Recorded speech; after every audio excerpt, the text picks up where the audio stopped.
Well, thank you and welcome. I'm sorry because I am a little cold and it's not very good for you. This presentation, a little accidental.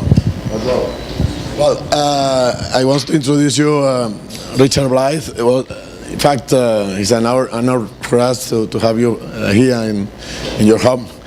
And we had a few days ago the opportunity to exchange a lot of ideas, and it was very surprising it was very interesting to have this meeting with you and to exchange your methodologies about the things that you are doing now here in Barcelona with the PhD program. In fact, Richard Blythe is the Dean, as you know, evidently the Professor and Dean of the RMIT and of the University of Melbourne. And as you know also, they are starting a new experience in Barcelona with a PhD program. And I think it's very, very interesting to understand this experience more as a kind of, I don't know, a concentration think tank to understand the research, not only in getificate parameters or little research, but more in another kind of crossing relational systems. And for me, I am very interested in this, but we are also very, very interested in your experience, as in educational terms, and also in, why not, in architectural terms, in terroir.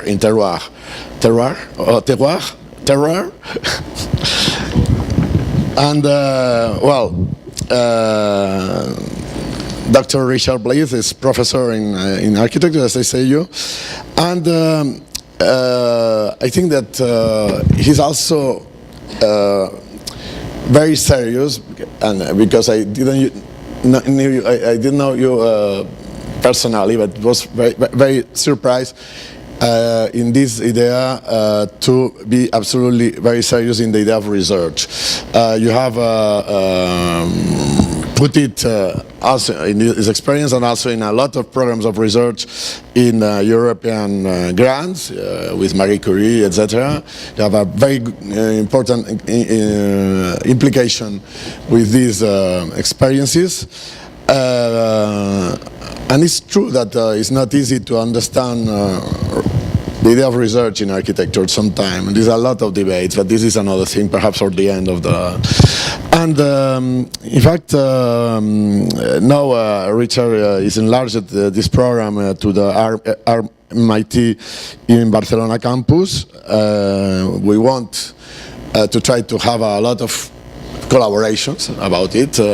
We think that it's a very interesting thing. This is a research center, it's also a laboratory, it's also an experimental center. We think that there is a lot of possibilities to have links and meetings and something together. And in this case, we are very interested in this experience and also in your experience in this practice, Terroir, as an architect in the company that you were a director until 2012. Now you continue evidently as an advisor and also responsible of ideas, no? Why not? And Richard was also involved in other public responsibilities to push the architecture. He was also in the Australian Institute of Architecture as a chair, and also he was in a lot of experiences in the University of Tasmania, in the Tasmanian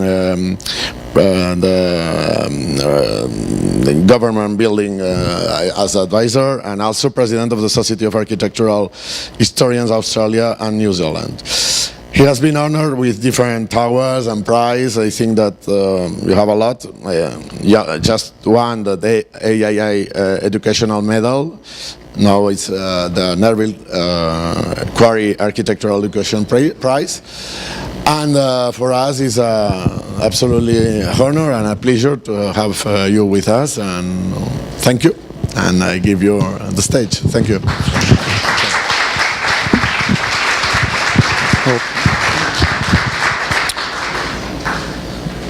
Thank you very much, Manuel, for the introduction and also for the invitation to come and share a few ideas tonight with you about architecture. So, friends, thank you. I think it's always good policy to invite the audience to be your friend before you start. We'll see how we go. So, I'm very nervous giving a lecture at the Institute of Advanced Architecture. I'm afraid I'm a Luddite. I think my first job in an architect's office, which was in New Zealand, the boss said to me, can you go into that room and in there's a box, can you get that thing out and tell us how it works? And it was a small Macintosh computer. So I learned to draw with pencils. I thought I would impress you all tonight and show off with my new tablet machine and actually do some hand drawing on the screen. But not being very good with technology, I left the adapter at home, so that won't happen. We'll have to go back traditional with PowerPoint. So what I thought I'd do tonight is I want to talk through 3 projects which I did with my practice Terroir. And I want to try and extract from that some ideas about architecture and where architecture is placed today in terms of what it is that we all struggle with, whether we draw with pencils or we make information spaces or we build things with some of these amazingly hacked contraptions that can do all sorts of things. There are certain conditions that are common to us all and that we all pursue in some way or another. And I've become more and more aware of this by looking across a whole range of practices through the RMIT PhD program. So as well as showing you some of my work, I want to pick certain examples from work of my colleagues to try and show how they are grappling with the same thing and to in some way also illustrate the couple of very simple points I think that I want to make tonight. But as Manuel said, I was the President of the Society of Architectural Historians Australia and New Zealand. It's a job whose the weight of which is nearly as heavy as the words that make up its incredibly long name.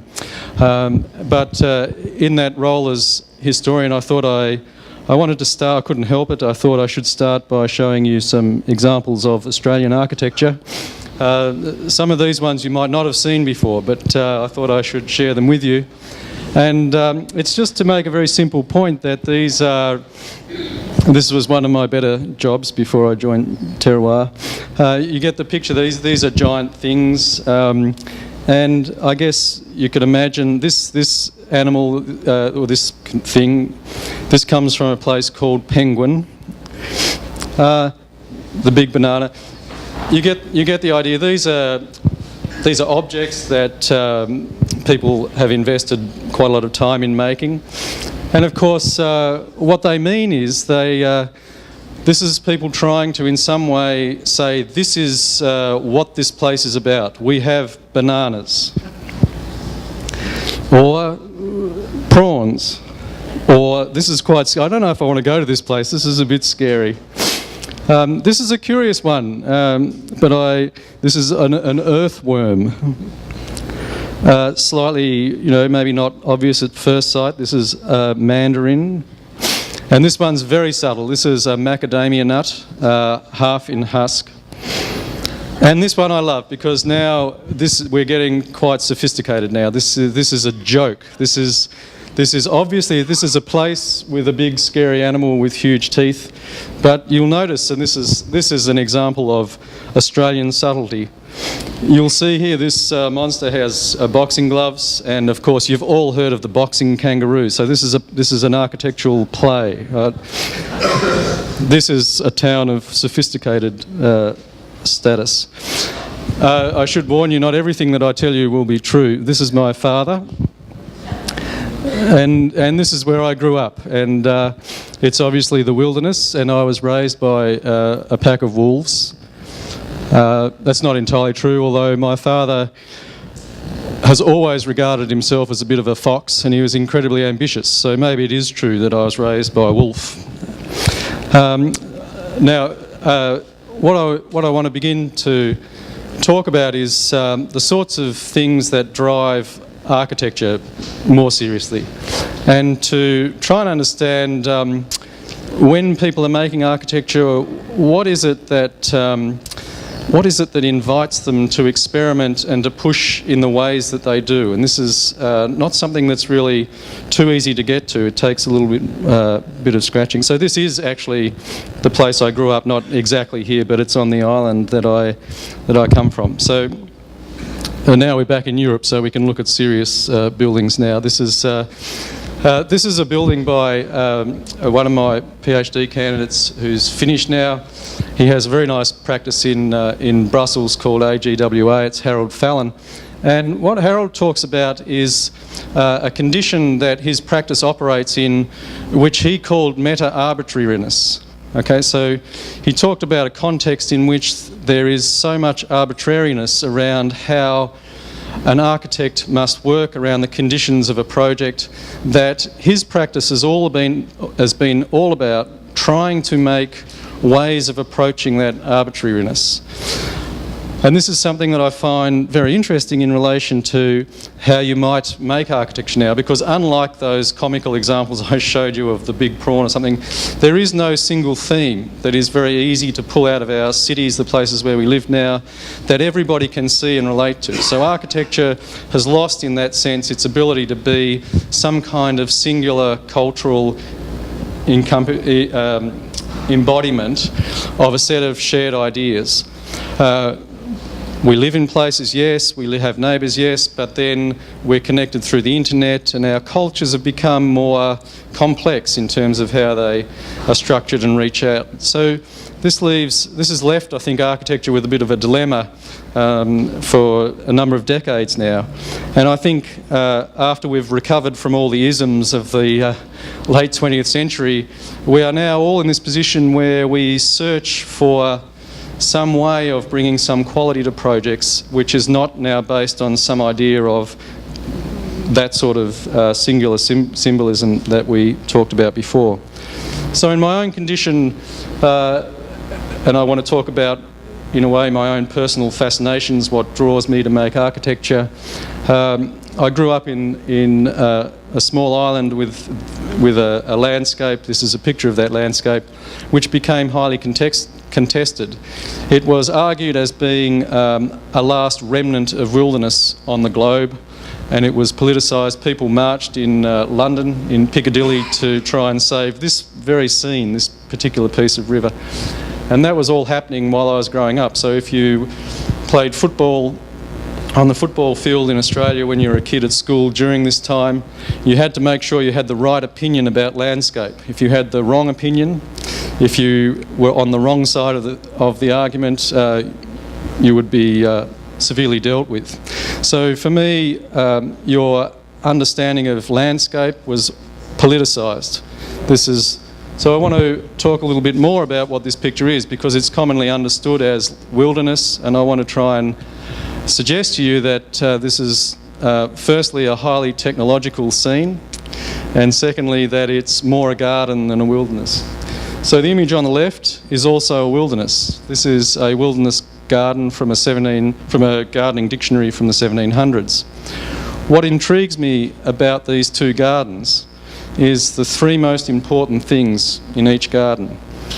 In the gardening dictionary describing the type of garden on the left, the three most important things were what the experiential quality of the garden was. And it was all about the idea of to retreat, to isolate yourself away from society, to withdraw, and through that immersion in that withdrawn place, to allow the possibility for self-transformation.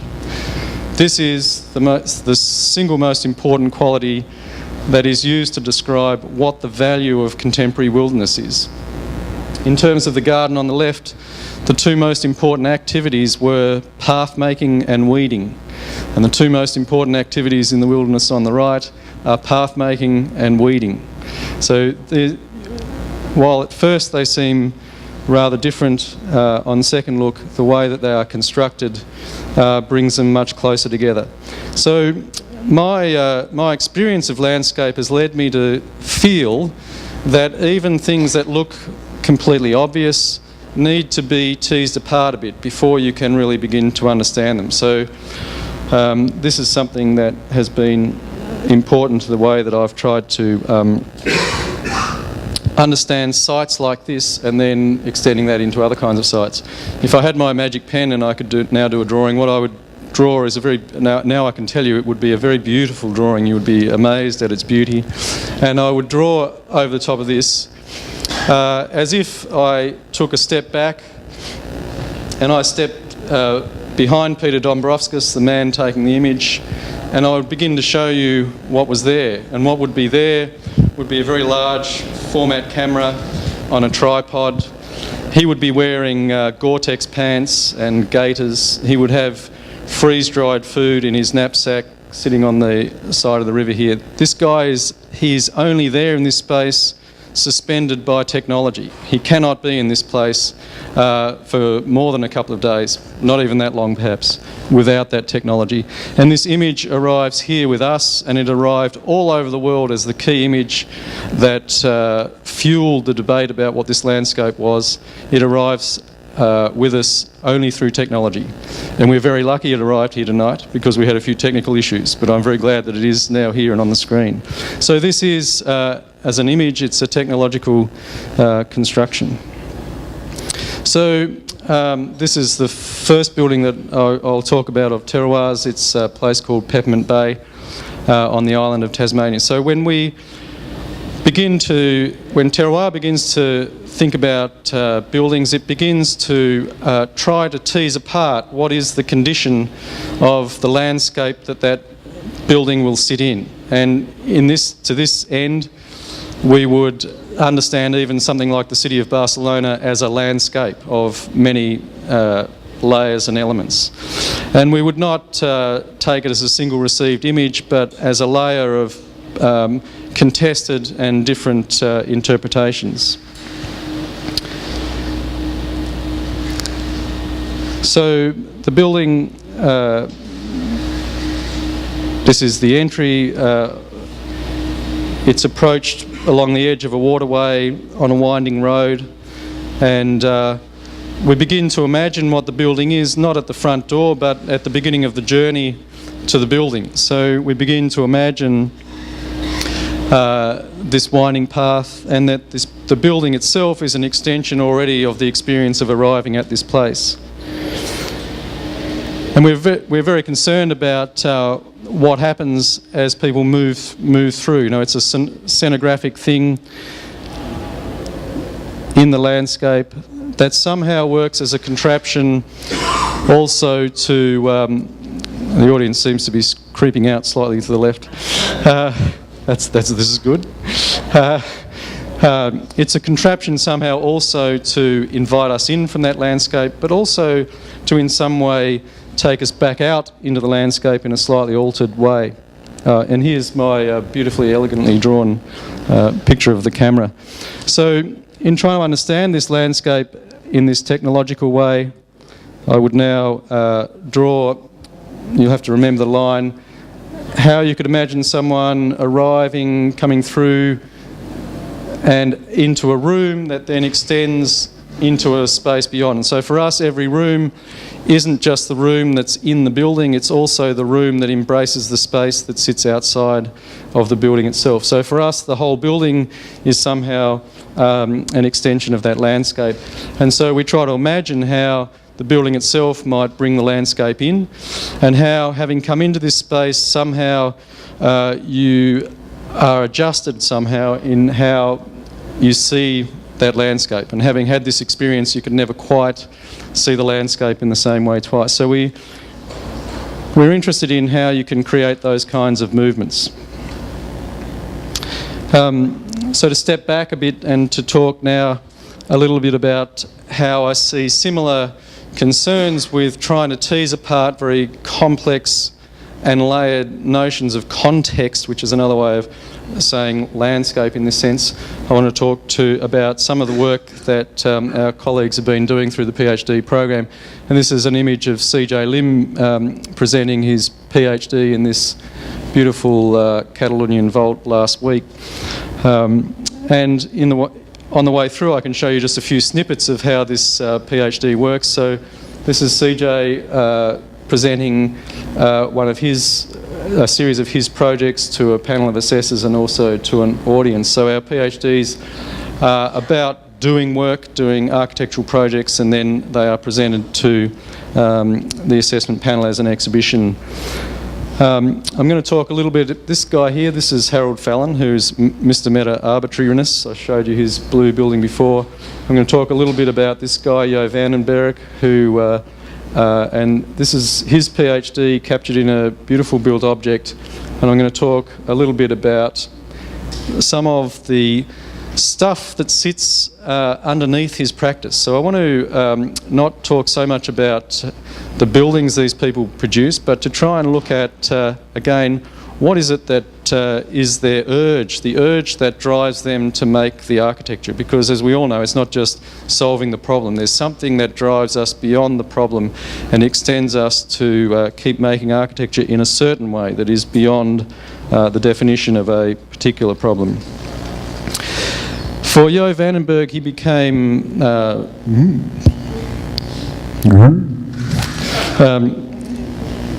became fascinated with this idea that we all carry within us a spatial intelligence, and this is, if you want to look that up, it's Leon van Skyke's written a beautiful book called Spatial Intelligence, in which he explains how over the course of our life we layer a whole series of cultural inheritance, spatial experience, and we bring that as a kind of spatial intelligence to the way that we go about making the architecture that we make.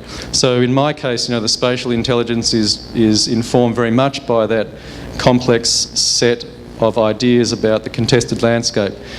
For Jo Vandenberg, as he began to think about this and to look back at the projects that he'd made over a very long period of time, he began to realise that he was, in a way, haunted or driven by a series of experiences in his grandmother's house, which had since been totally demolished and of which there was now no evidence. But he could remember these amazingly intense experiences in different spaces in this building, which was really rather special. It contained deep wells and photographic studios that he was not allowed in because he was a boy, and stairways that did strange things. So as a way of trying to work that out, he began to make a series of drawings and investigations to re-document and recapture from the images in his own imagination of the things that were there. And so he made a series of drawings, and he explained that as a child, you know, the landscape's always magical. The house was next to a very tall brick chimney which he could see, and in the garden was a well which was lined with brick. So he explained that as a child he imagined that the brick chimney had simply been pulled out of the ground, and that's how they got the well to be there. And he recast and then redrew. And you can imagine trying to build fragments of your memory, the big holes that would be there, and he began to draw around those and to make them. And he created a series of exquisite models. And all of this was somehow, of course, the work of his imaginary, but something that he felt was a thing. It was the urge that drove him in the kinds of spaces that he was trying to recreate in his own architecture.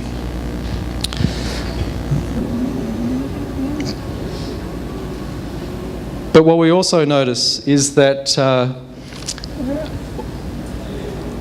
every architect builds for themselves a series of ways of seeing or feeling or sifting through all of those complex layers of any project to tease out very particular things that they want to deal with. Every project has so many layers to it, it's not possible to completely cover every one of them. So there's a very special thing that goes on, a kind of selectivity of seeing something, of noticing it, and then drawing it from that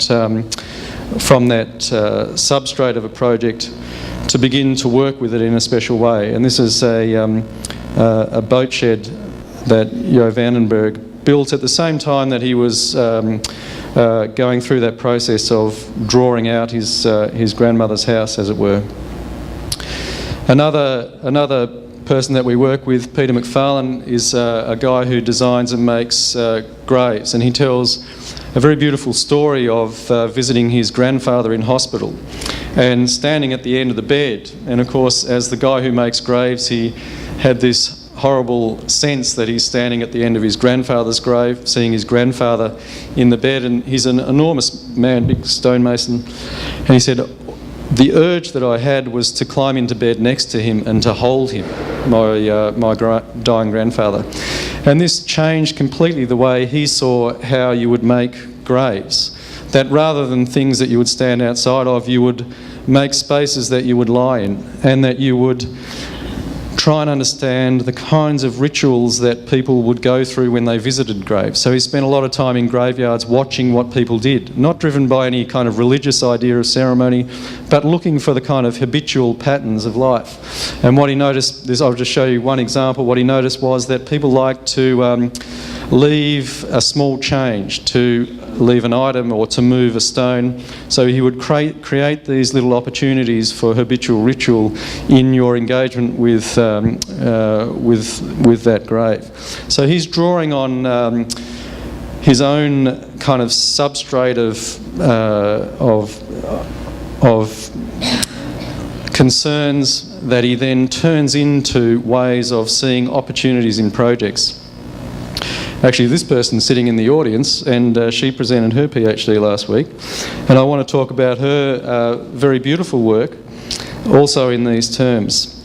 Veronika Volk is an architect from Tallinn, and the project I'm going to talk about is a very beautiful installation here. She tells incredibly compelling stories about what it was like to be in Estonia as it re-established itself as a free state, and the change in the idea of publicness in Estonian space from the Soviet era back into its modern condition as Estonia.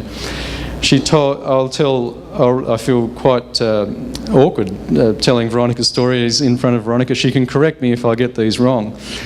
She told me one compelling story of a series of beautiful timber houses in the middle of Tallinn, which had beautiful gardens. They were gardens that were private to those houses, beautifully maintained. And when Estonia became part of the Soviet Union, the first thing that happened was that the government removed the fences and demanded that the gardens were public.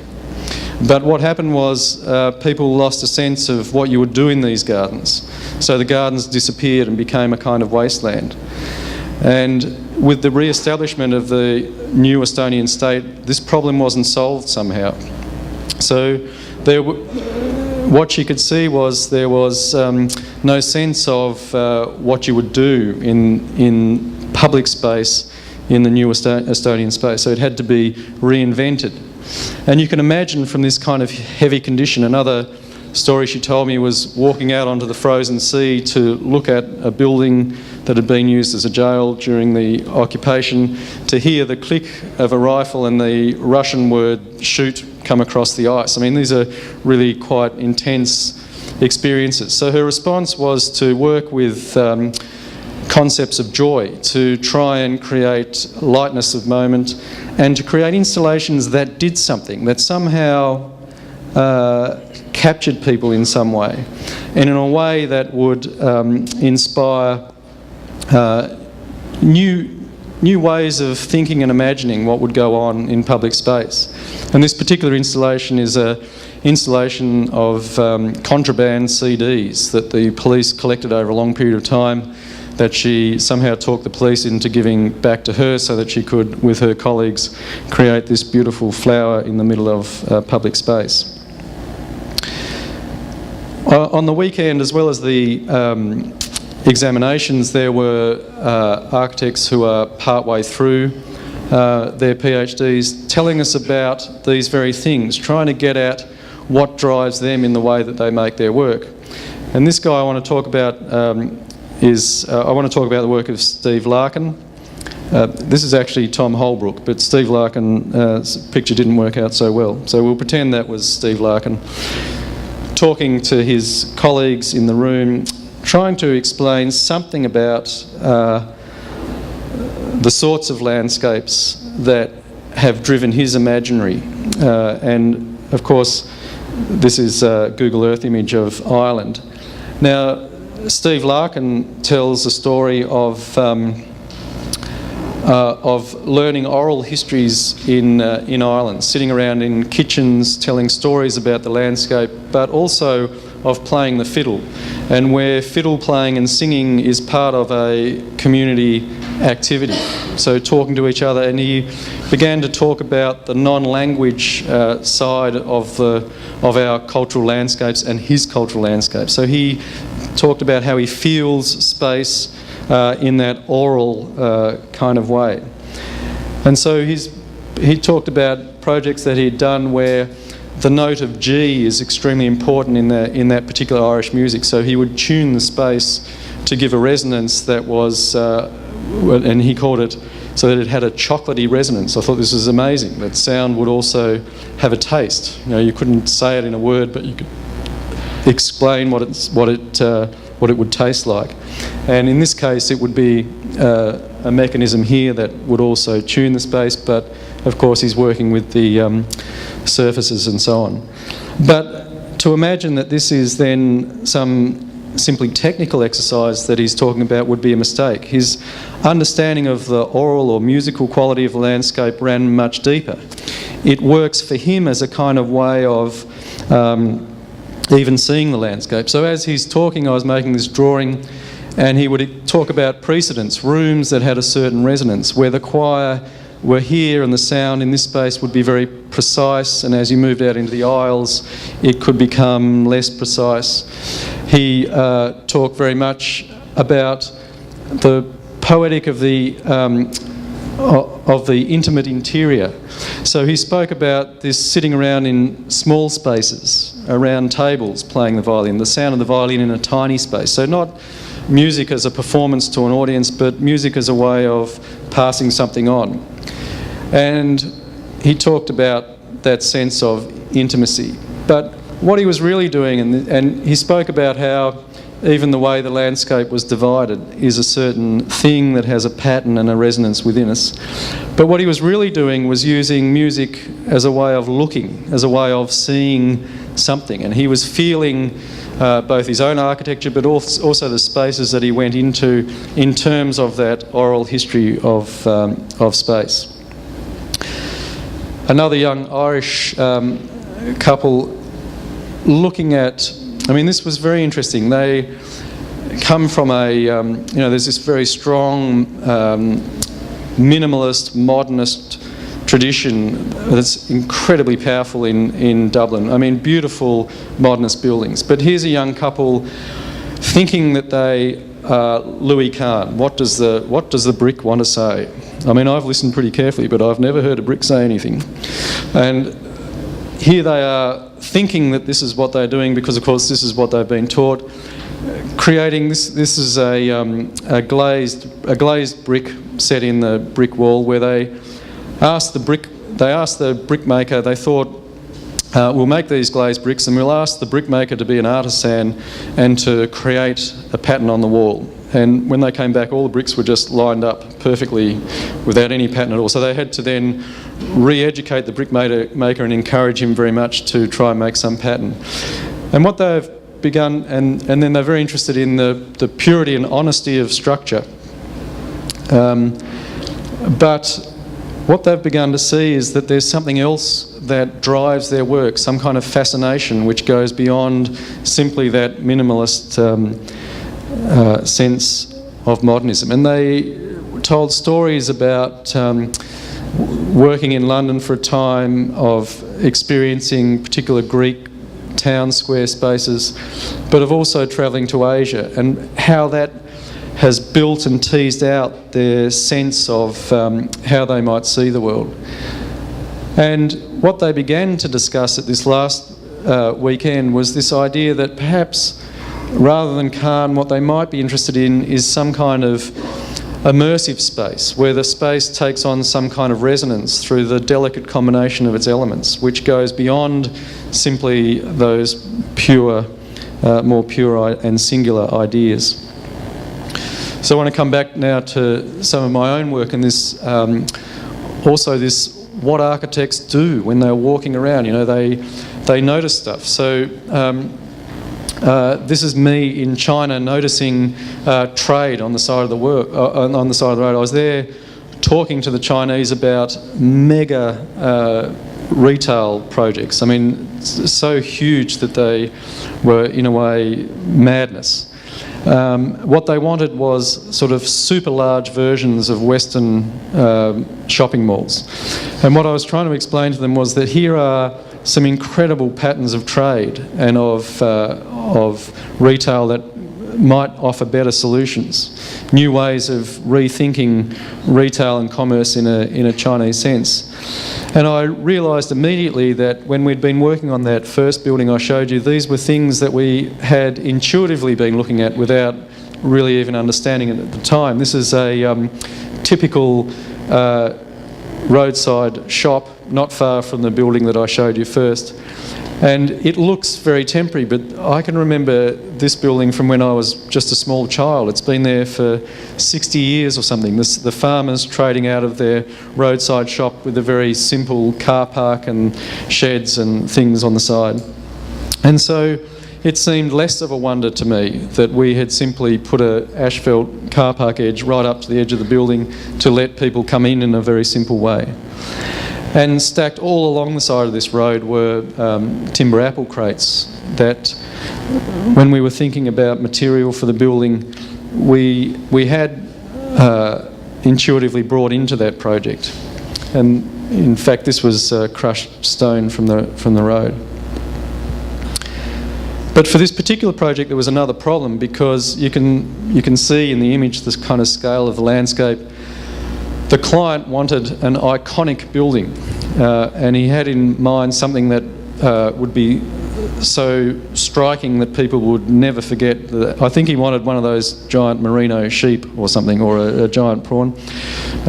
So we had to try and imagine how our very small building could possibly have that kind of impact. So we deliberately underplayed this side of the building and also the entry to bring it back to really simple things, as if it was a farmer's shed lent there in the landscape, and that we would invite them into our building.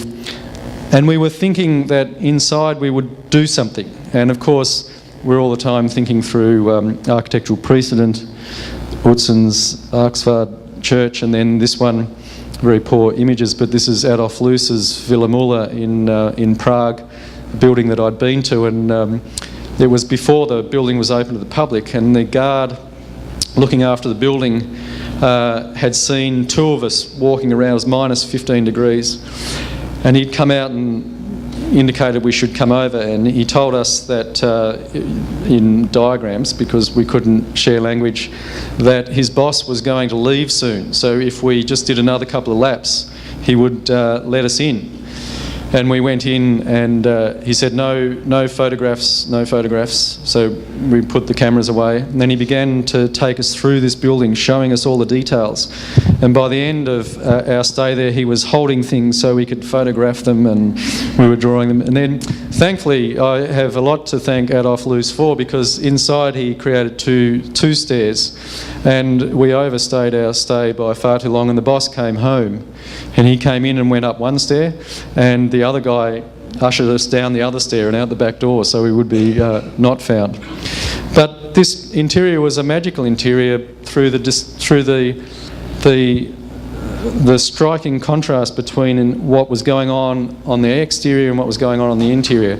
And for me to experience that was instrumental in changing how I thought about this idea of the honest expression on the exterior of the interior, which is what I'd been taught. For me, all of a sudden here was a whole other possibility, that you could do something with that difference in the surface between the inside and the outside. And another very similar, and this is a very special experience for me, to see Plešnik's stair in the Prague Castle, and this almost domestic entry. And as you come in through this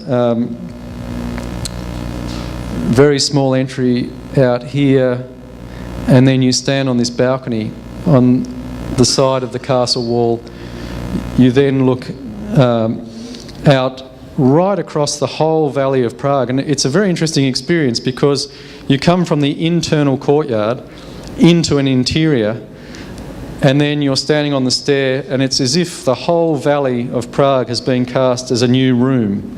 It's a wonderfully magical experience. Oh, now I've given away the joke. Oh.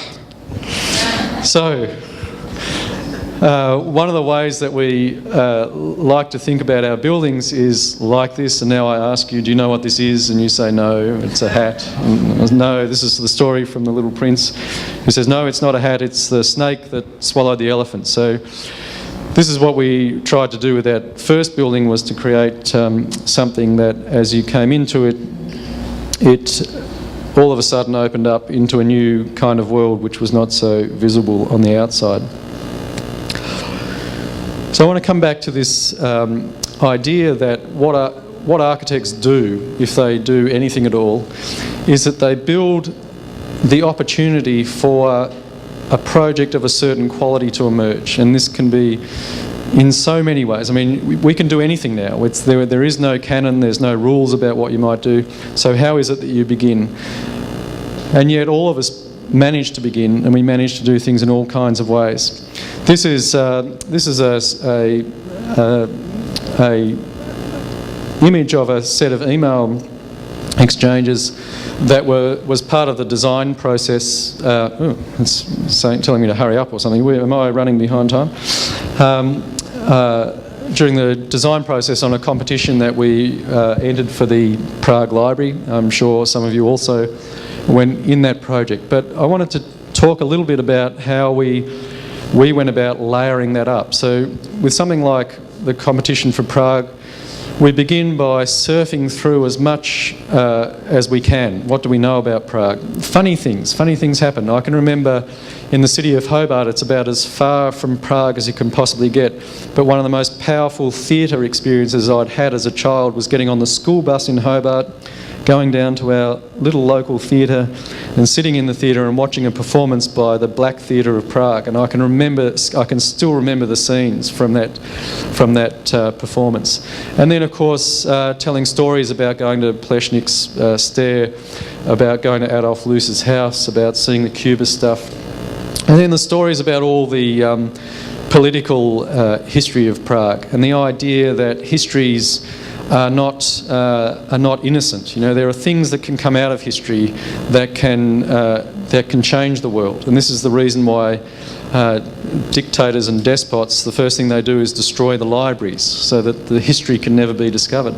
So we began to think, well, this is a library, it's an archive, maybe there's all sorts of material here that can tell all sorts of new stories that came out of those kinds of conflicts. So the archive is a kind of potential, and it's a potential that has a kind of uncanny quality. And then someone said, oh, what about cockroaches? You know, Kafka wrote about cockroaches. So you do bizarre things like a quick Google search on cockroaches. Then we started to look at the way cockroach eggs worked. And funnily enough, there was some idea in there that was helpful in terms of geometry.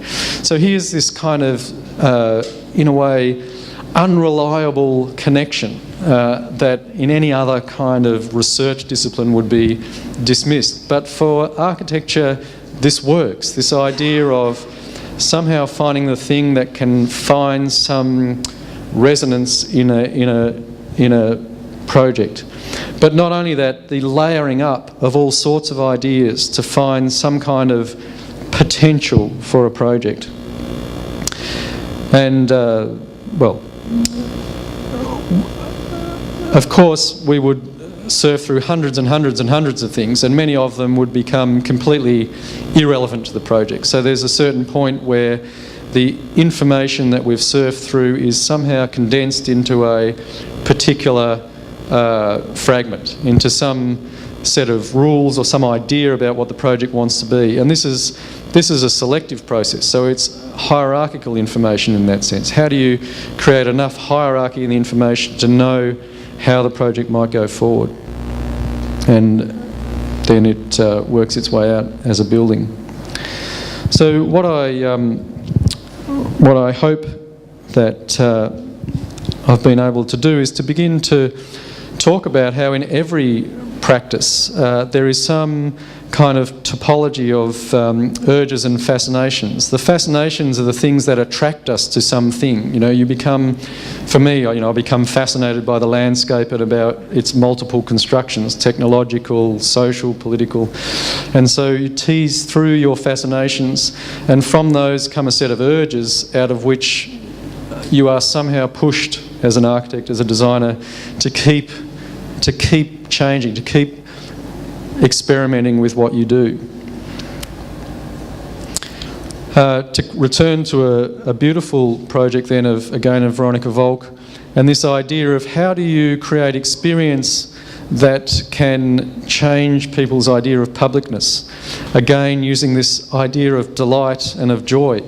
And this is a hotel that Veronica designed. It's a pop-up hotel, a set of hammocks in Estonia. You can imagine minus, well, you probably can't imagine from Barcelona, but minus 30 degrees in the middle of winter, to spend the night in this hammock, in this warm thing to cuddle up in it, illuminated in a space like this, as a way of people then reimagining their occupation of public space, to rethink what that might be.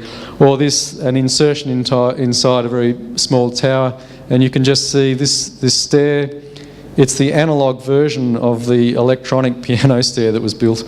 But here are the keys so that as you walk up you can choose to play a tune. So this kind of moment, experiential moment in the architecture that causes you to rethink the place you're in momentarily. Work by another Belgian colleague, Arno Hendricks. I could never remember the Flemish name for this project, so I've always called it the too bigger beam. So he built this beam that was too big to fit in the gallery, and it poked out through the window. So you could walk along the beam and stand out in the street and come back in again.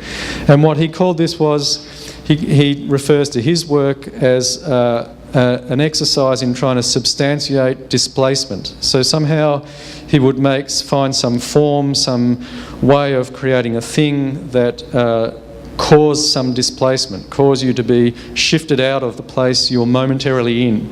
It's, if you like, this is to create the extraordinary moment. And I think this is incredibly important in what architecture does today. I want to show you another terroir project. I like showing that image and saying a terroir project because it could be Parliament House in Australia, but it's not.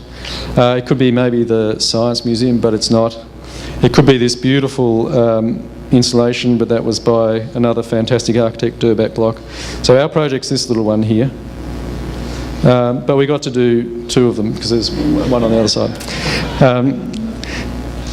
And we really struggled with this. It's a little kiosk building on the side of Lake Burley Griffin in Canberra. It's the main, I mean, you couldn't put a thing in a more important place, and we were asked to put a toilet there, which might open up as a kiosk when it was nice, which occasionally is in Canberra, I guess. So we were wondering what on earth we would do, and so we went through our normal thing of, well, let's tell all the stories that we can about Canberra and what this might be about. And we were trying to work out how we would put an elephant inside this snake, because it was going to be a very small one. And of course we looked back at Griffin's original drawings, and we said, this is quite interesting because it's funny, you know, here's a geometry, but there's a certain politeness to the geometry. You know, it would be very rude to just go on a very slight angle. You know, it would have to be enough that the geometry was correct. So we decided, being Australian, we would do the incorrect geometry. So we would use Griffin's geometry, and we would just take out, and of course our angle is like this. And if you make a very small box with just a slight shift, it looks wrong, which is exactly what we wanted to do. So the box is slightly wrong, and then as an interior, all we could do was make a moment where underneath there's all of a sudden a bit of a surprise. And we hope that sort of pinching of the moment in that place helps people see the problem with the angle in the building, which helps people remember that this was a city that was set out with a very particular geometry by Griffin in the first place. So what I want to suggest is that when architects are working with this pool of material, this set of stuff that haunts them, that runs in their histories and runs from their, also arrives to them out of their experiences, that what they're imagining when they're making their work is this idea of, which I steal from Slavoj Žižek, of tickling. You know, how do I create a moment when the person who will experience it is arrested in some way, just momentarily? And there were some fantastic examples on the weekend, people showing their work. One was of Deborah Sant, who said, look, I want my buildings to be so ordinary that people will walk past them a couple of times and then go, ooh, I didn't quite notice that. I mean, this is Deborah Sant doing a bit of tickling. She talks about her own house as it's being finished now, but it's a beautiful concrete structure, but with a very beautiful white stair set into the middle of it. These arresting moments that we try to create. Veronica Volk's hammocks illuminated, hanging in the Estonian nightscape, as a way of thinking, wow, would you do that in public? Would you lie in this hammock? Could we rethink things? So the idea of the ticklish subject, you know, the wanting to, how do I grab you? How do I arrest you for a moment in a way that might change just fractionally the way that you see your world there. Now I'm going to put this up because almost every practice I've been in the last week is working on the new fairy house for fairy tales in Odense. So this is my drawing. I thought I should show everyone because I've seen all of yours. But again, and also the other projects we did some time ago. So this is the new one off the shelf. Everyone else just don't even send the entries in because, you know, clearly this. I think there will be hundreds of entries. So I want to try and talk about this idea that if architects are anything, they are gardeners who tend to their own imagination, who try to grow in there some idea of the urgent possibility of things. And what I mean by that is not some catastrophe, but just I'm driven in some way to a certain kind of space, to a certain kind of outcome. What is that urge? And what we must do is we must garden that sensibility. Whatever it is, however it works, we must grow this in some way. And architecture is really about growing that garden, not making the buildings, because the buildings and the things come out of how we create that. And it's through our garden that we tend to this topology of urges and of fascination. So we have this thing where we ourselves as designers, we're fascinated by this thing, and from that comes the urge through which we act. And what we hope to do is to create a situation where the ticklish subject might be moved in some way. And of course, we return to Korb. You know, the purpose of architecture is to move us, and this is what I mean by being moved. And I think that at the point that we're in history and the way that we are in the world at the moment, and with all of the questions we have, there's no thing more important than architecture can do than to move us all in some way. Thank you.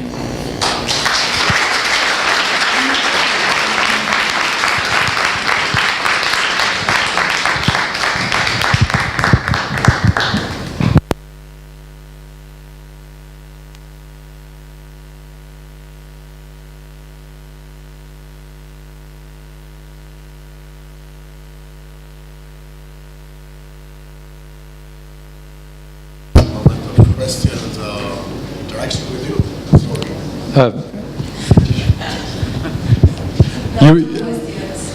If I agree, that gives me a choice. Yes, no, I agree. That's fine. Happy to take questions.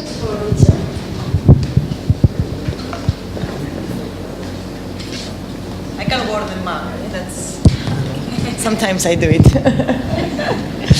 Okay, thank you very much for your conference, Richard.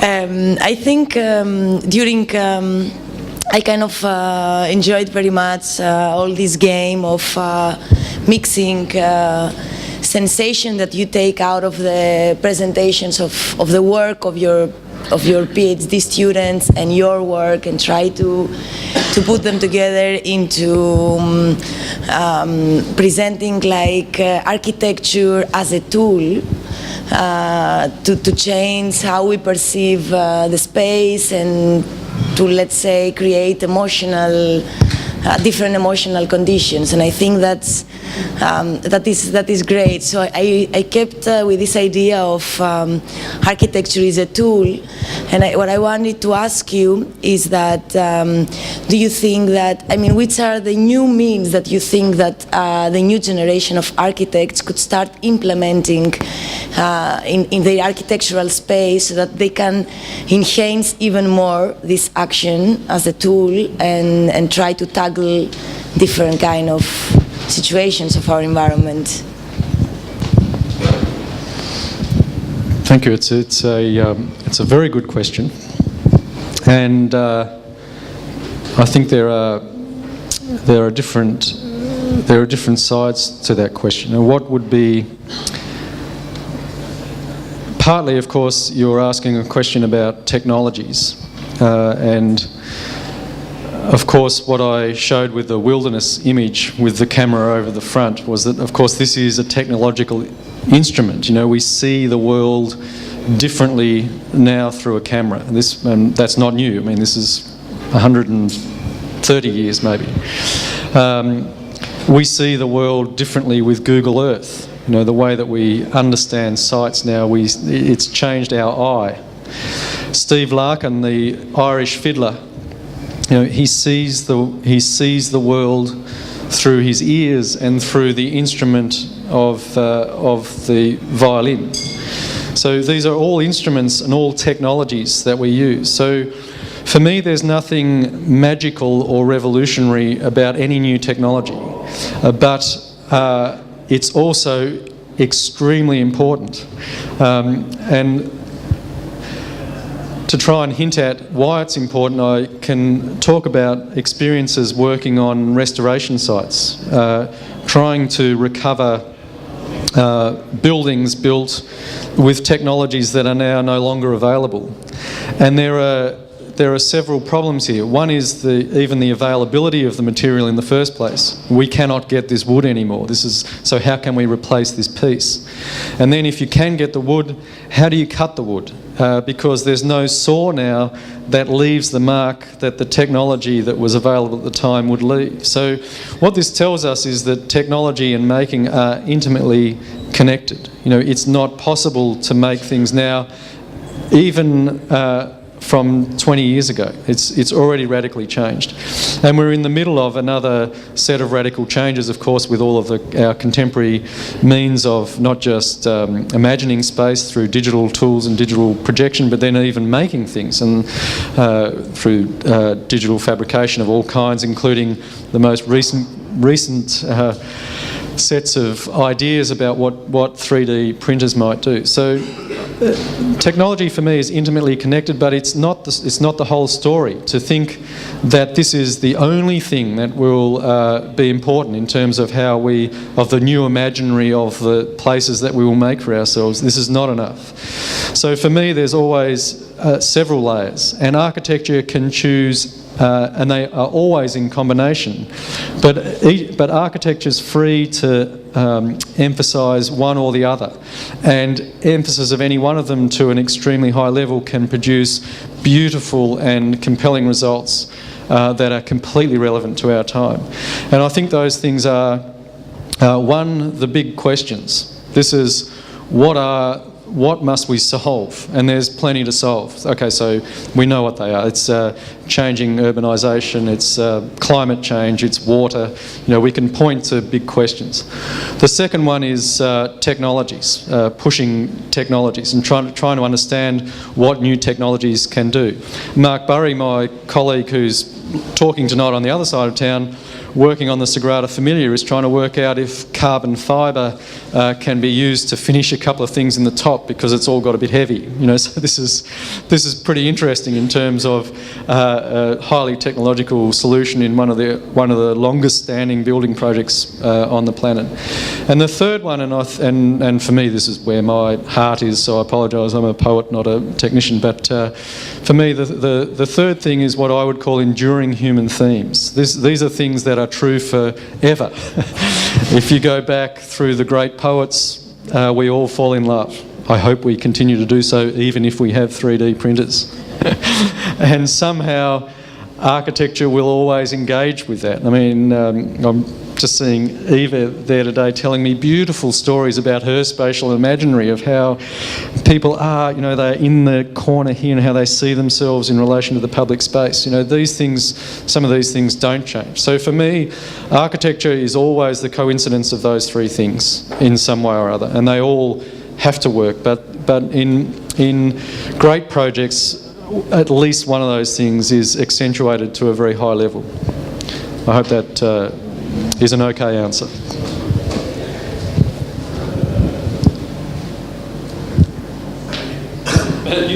You need this, Manuel. We'll try. No, it's just a reaction, it's not exactly a question, but because I was very surprised when I met you 1 week ago, of the sensuality, let me see, of your draw when you were playing your PhD methodology or yes, or research here in Barcelona. You did a draw absolutely sensual and precise to do it. At the same time here, it was all the draws, especially the last, also with this capacity to be precise and sensual. And also you use the words as, for example, topology or etc. that are very scientific or very linked with the new knowledge that is more digital, if you want. But I think this is fantastic, because I am very interested and also very upset to link this scientific capacity with the sensual sensibility, and this is very difficult, and I think that you are trying to do all the time also in your work, and for me it's also interesting to explain it here in the center, in the IaaC. I don't know, you have this capacity evidently with the drawing, it was absolutely good. This is also just a reaction because I was absolutely impressed. Another more question, if you can explain us for our students this research that we are doing with your PhD research here in Barcelona, to do this map of research that because you defend, and this is for me also, I am absolutely agree with you absolutely, that the research in architecture is project, is the idea of project is the base of the research in architecture. There are a lot of debates, also in French, for example, that what's exactly research in architecture. For us, it's so evident that research is project. But I want that if you are here, you can express better than me now this idea, and also the things that we are doing with your students here in Barcelona. So to explain the PhD in a 30-second answer, that's I mean, it's an interesting. I can come at it in a couple of ways. It's interesting to hear architects talk about their work, and usually they talk fairly metaphorically. They don't talk. Sometimes the worst ones talk about Deleuze and show their buildings. This is the most extreme separation of, what's going on. In other cases, it's a kind of metaphorical way to try and point at what the architecture means in a way. And I think what I've been trying to say here is what they're trying to point at is what is that garden of urges and fascinations which they are trying to elevate into the highest possible experience in the way that we might enjoy the architecture. So the PhD for us is about saying, okay, let's look at at your projects. Don't tell me about Deleuze or about this or about that. Tell me about the project. What drives you in this project? What's important to you in this project? What are you fascinated about when you think about this project? So that as an architect you can better understand your own garden, and therefore you can better understand how to use that in the most powerful way that you can. So the PhD is about getting at knowledge about how practice actually works, and the results that we get. So it's a set of empirical studies. You can imagine, it sort of becomes a bit psychoanalytic or something for one, you just look at and then everyone's kind of in this wilderness trying to work out what this garden is. But this is just me. If you put me next to 100 other practitioners, and this is why I tried to show the others how their garden is constructed. The guy with the fiddle playing, the guy with the meta-arbitrariness in Brussels, the guy drawing his grandmother's house. There would be others who are fascinated with technology and the continual playing with the thing that makes the drawing. And if you line all these up, you get an incredible cross-section and view of what actually goes on in creative practice. And we can extend this not just from architects, but painters and all sorts of other practitioners of disciplines that work in these kinds of ways.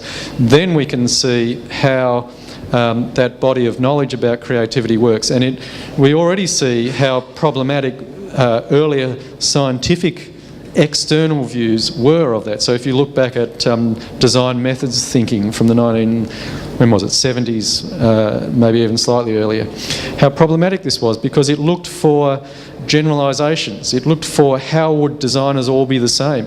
What we know is that, having looked at what we know from our research, not to make a grand claim, but just what we know from the small researches that we've done with a few hundred architects and designers looking at their work, is no one is the same.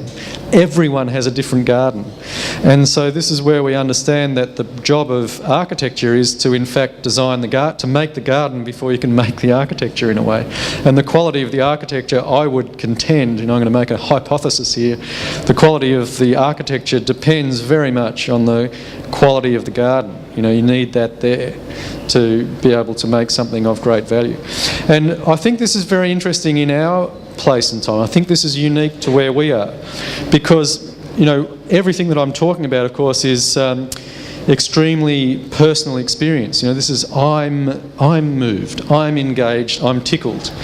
But for me, this is the only relevant sense of public experience anymore. It's a funny thing to say, but I am moved by this experience like I'm moved by the rock song, the anthem that tugs at, all of the ones that do that to me come from the 60s or something. But anyway, you're moved by something that you can share with others through intense personal experience. And I think this is what architecture operates on in the public realm.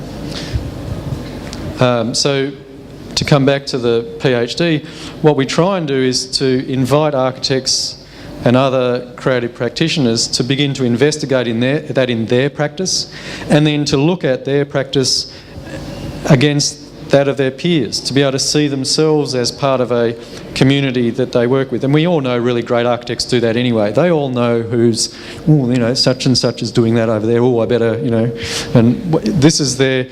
So they command a discipline area, and we want to assist them in doing that in more powerful ways by knowing better how their garden is structured.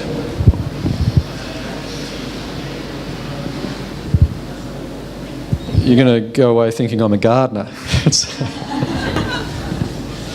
there are no other questions, we can go outside to our garden and have a drink, and we can more informally be.